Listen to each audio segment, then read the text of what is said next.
Let's now talk to Nigel Farage. He's MEP and leader of the UK Independence Party, joining me live from Brussels.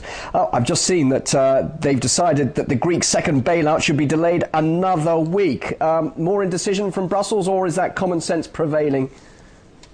Well, it's sort of cliffhanger stuff, isn't it? And they do just about enough in time to stop the Greeks from failing to make their repayments. And this is a deliberate policy to make sure the Greeks comply and make sure the Greeks behave themselves. It is, and I'm afraid, within the Greek parliament and within the Greek government, no one's got the courage to stand up and say, we refuse to be treated like this. A little earlier, I was speaking to your colleague Marta Andreasen, and she hinted that the EU is effectively controlled by Berlin. But surely, as the most responsible economy in Europe, doesn't Germany have that right to lead during an economic crisis?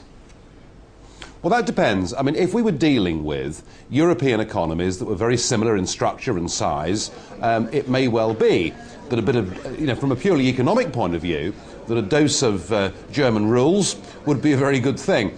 But the idea that you take an economy like Greece, with 50% unemployment amongst its young people, with an economy that is likely to contract this year by a further 7%, and that what you do is you impose austerity without any stimulus whatsoever, frankly, is madness. What works for Germany doesn't work for Greece in economic terms.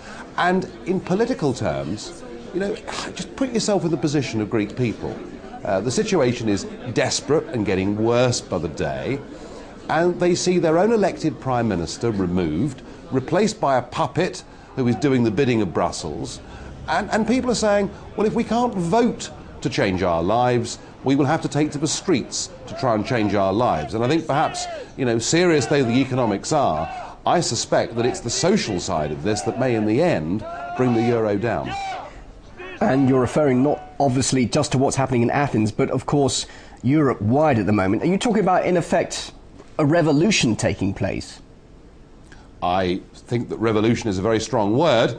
But I think in Greece that is not impossible. I mean, just remember, 3 weeks ago there were 80,000 people storming the barricades of the Greek parliament trying to get in, and we saw 5,000 armed police keeping them out.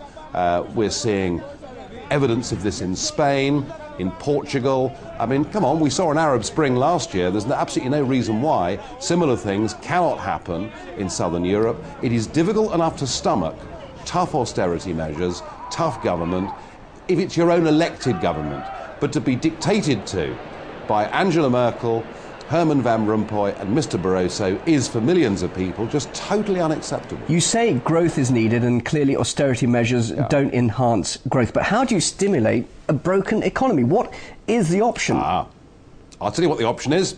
For Greece, to begin with, you leave the euro, you go back to the drachma, you devalue by about 60%. Within a fortnight, your holiday bookings will have doubled, and you'll start to get some growth coming back into the economy. No one doubts that tough decisions need to be taken in Greece. That's obvious. But you've got to have some stimulus as well, and the only way that will happen is by leaving the euro. And can you create that drachma literally out of thin air? Or, from what I understand, there are no exit procedures for any country to leave the Eurozone. Aren't there major barriers to that? Well, you're right. I mean, the people that constructed the European treaties from the very beginning were very devious, bad people who set out to create a United States of Europe without ever telling the peoples of Europe that was their plan, and that is why there is no clear exit strategy. However, when political will decides that it's time to leave the euro, there will be nothing that stops it. Now, look, of course, economic brains are going to have to get together. A new currency is going to have to be constructed. But it's happened before. It's happened many times. After all, we saw in Czechoslovakia, we saw that country split. We saw the currencies split without any great difficulty at all. I am not pretending that in the case of Greece or Portugal that this can happen painlessly. It won't be an easy thing to do, but it's a damn sight better to take a tough decision and to give yourself a chance than to die the slow economic and social death that is currently going on. Mr Farage, I'll let you get back to that summit. Thanks so much for your time. Nigel Farage there, member of the European Parliament, leader of the UK Independence Party, talking to me live there in Brussels. Always good to hear from you. Thank you.